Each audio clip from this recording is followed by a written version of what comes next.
And welcome to Lab0 video tutorial. In this video tutorial, I will show you how to get started with the code that has been provided to you as part of this lab. However, before starting, let me go through the objectives of this lab. One of the objectives of this lab is to review basic Java programming concepts. However, the main objective is to introduce the Princeton algorithms library. After completing the activities of this lab, you should be familiar with a number of fundamental data structures and classes that are available in the Princeton algorithms library. However, let me tell you first a bit of what a Java library is. Most of the code that we often use is written by somebody else. In fact, the majority of the code that ships in software would be coming from libraries that is not written by the developers of that software. Such code is provided through libraries.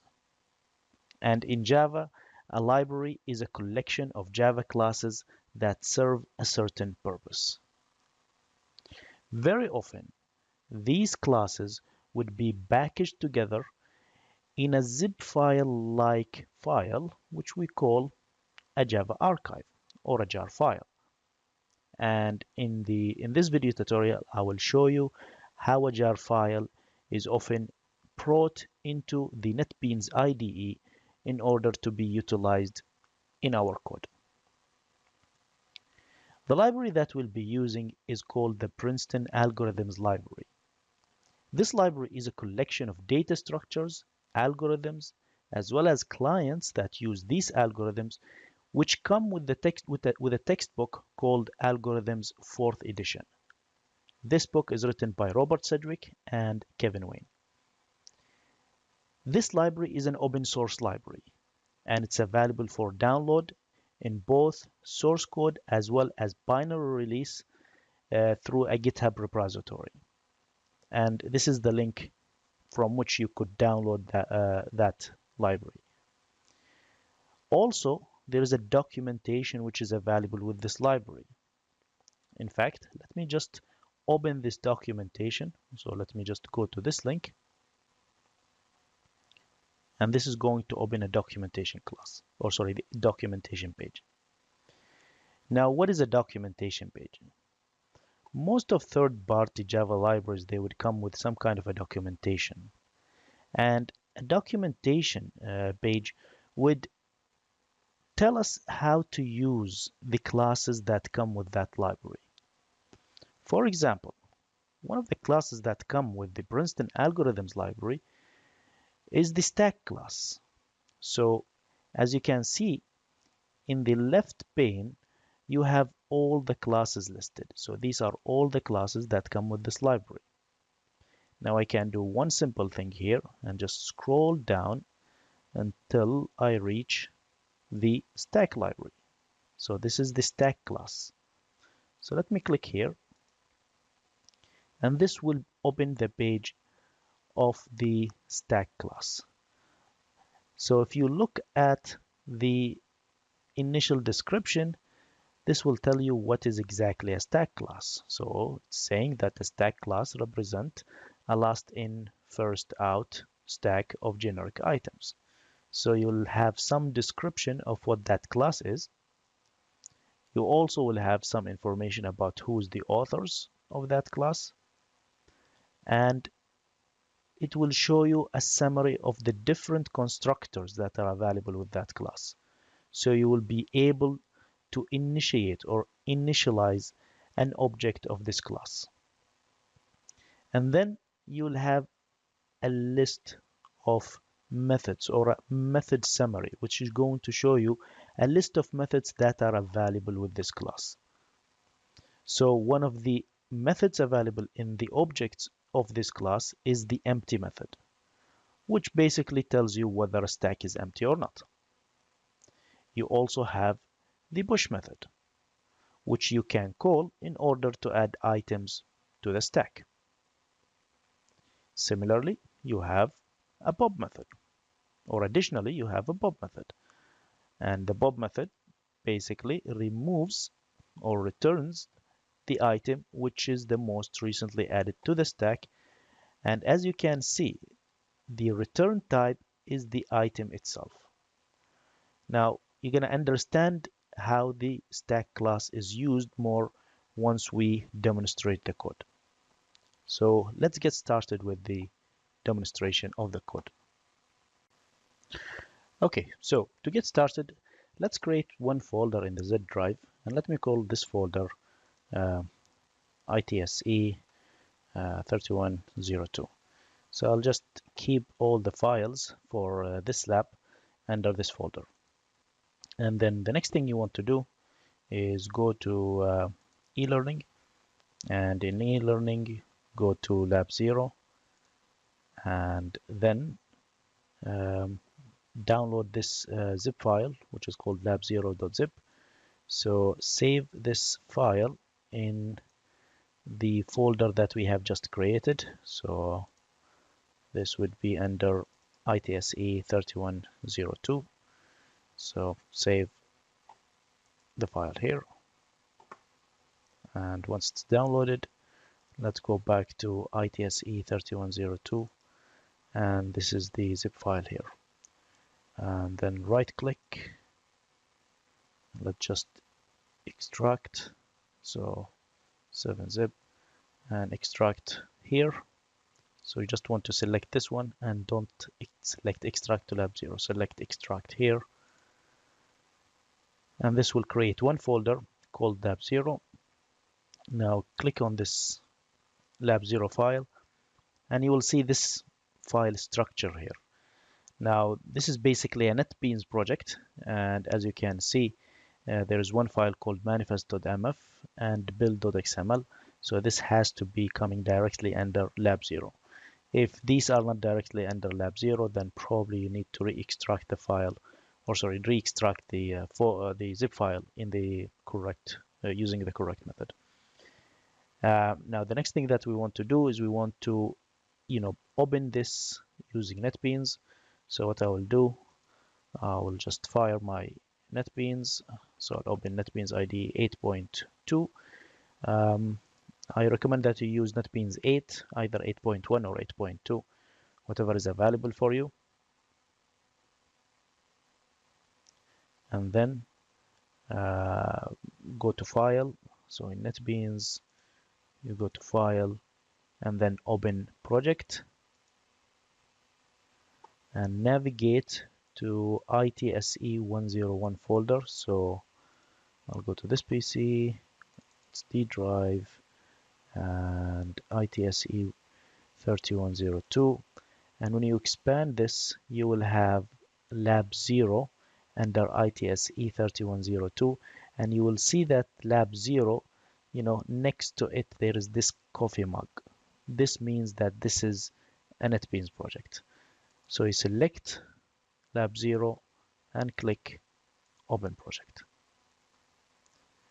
Once you have done that, this would have opened one project called Lab0, and you will see this kind of structure under Lab0. So you have source packages, test packages, libraries, and test libraries. Now we don't have any test packages and test libraries, so we'll focus on source packages and libraries. But before looking at this directory structure, let me just go to the directory structures under files. So select files and then expand Lab0, and you will see this directory structure. Now note, this directory structure is the same directory structure that we have seen before. So if you will notice that this directory structure is the exact same as that directory structure. Okay, so let's close this window, and let me just tell you very quickly what does, where do you find the relevant files. Now all the code files would be under one folder called source. Now if you expand this folder, you'll find another folder called OM, another folder called edu, and then EBRI, and then AI, Lab0, and then you will find two source files, one called nameless.java and the other one called roads.java. I'll tell you why do you have so many folders here later on. Let me just, close this thing here. And then if you expand data, you will find that there are two text files. Now, for some of the exercises, the code will read some files from these, or the code will read some data from these files. So these are basically input files which contains data that are going to be used by my program. So let me close this one. And then the last one is this folder here, which is called lib.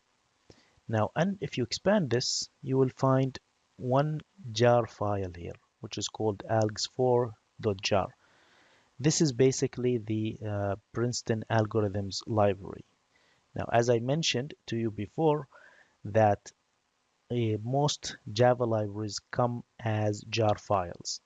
So this is a jar file which contains all the classes that come with the Princeton algorithms library. So these are all the files that ship with this project. Let me go back to projects, and we're going to look at the project view. Now expand source packages, and one thing you will find here, you will find that same, the same you notice that this the name here is the same as the folder directory structure that I opened before. So if you go back and expand source,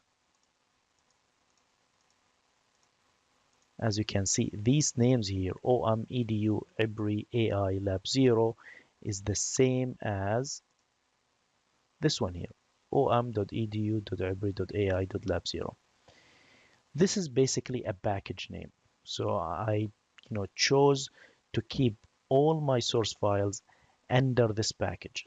So I have one package called om.edu.ebri.ai.lab0. Now the naming convention for packages is the same everywhere.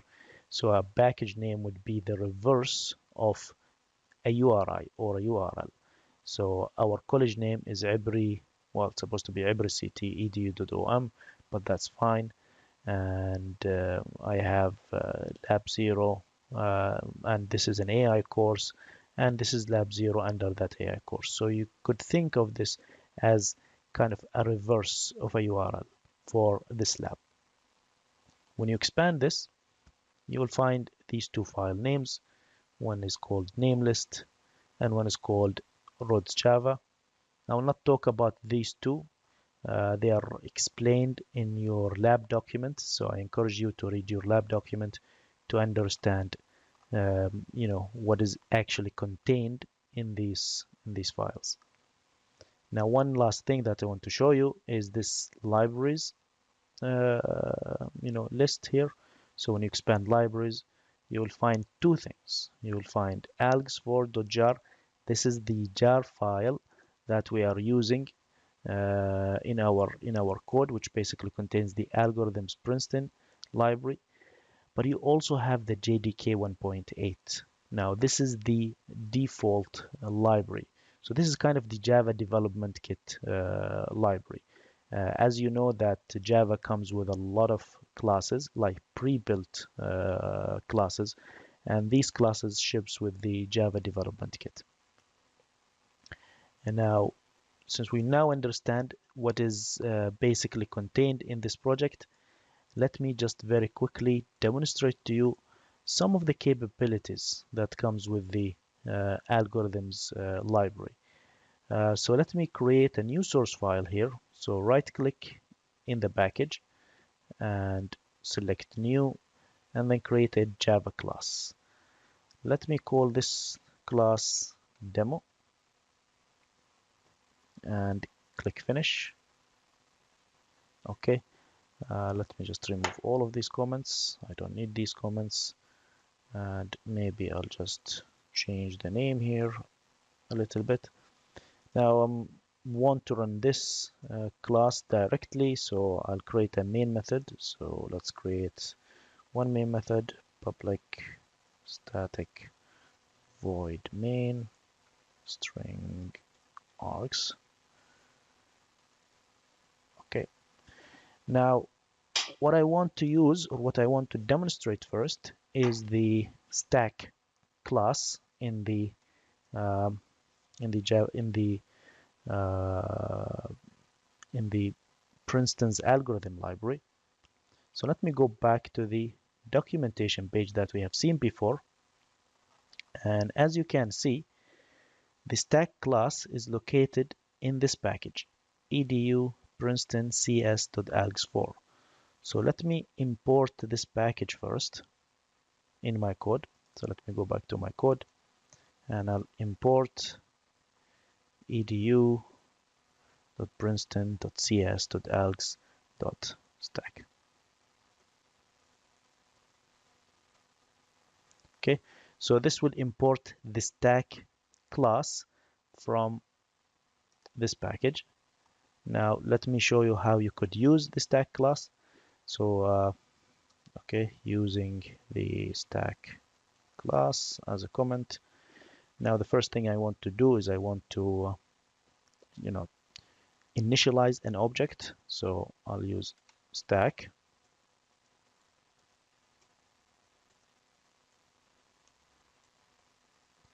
Now I'll open this angle bracket and I want a stack where I can, keep strings into it. So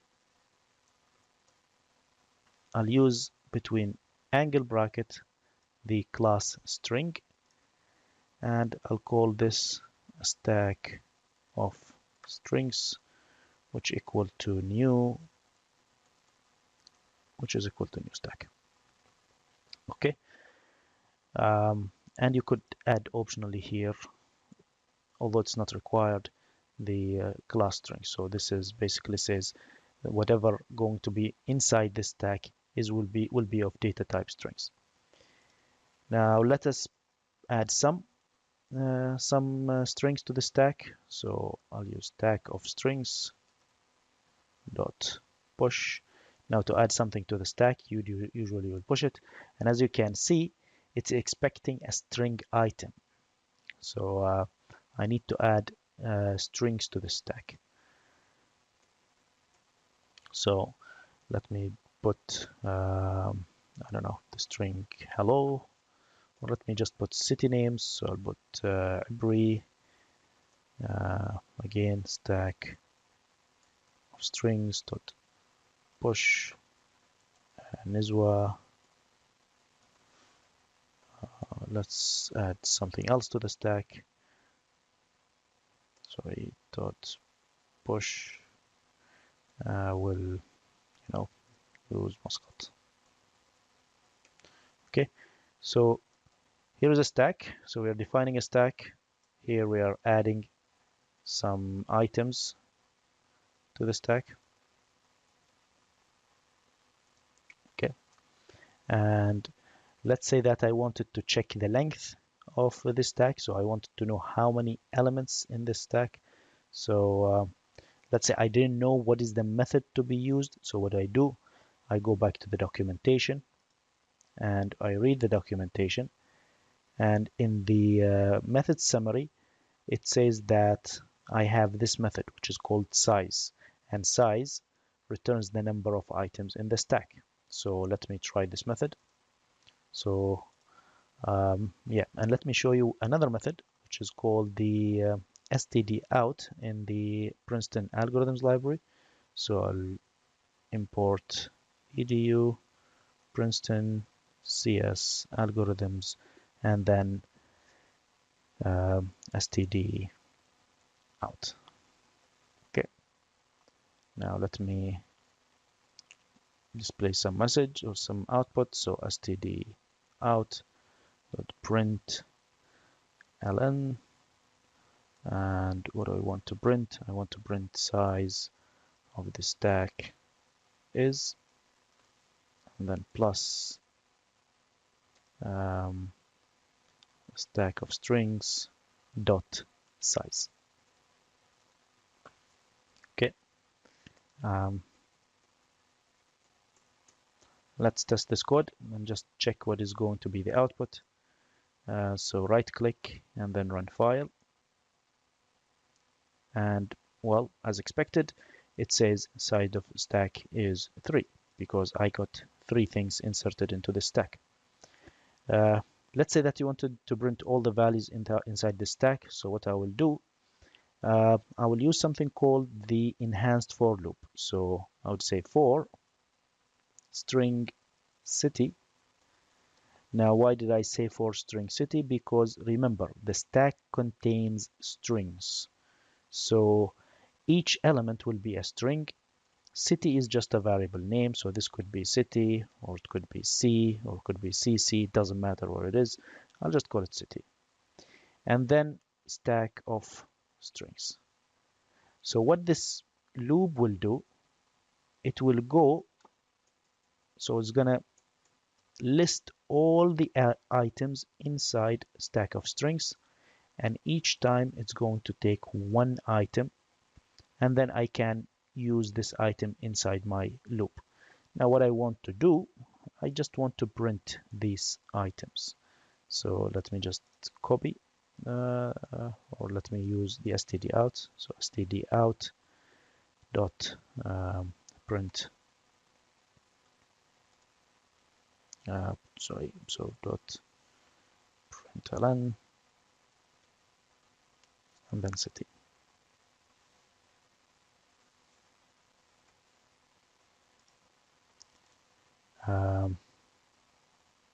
And let me just run the code again, and here it is. So as you can see, and as expected, that a stack usually, as you can see, that it printed Muscat first, Nizwa second, and Ibri third.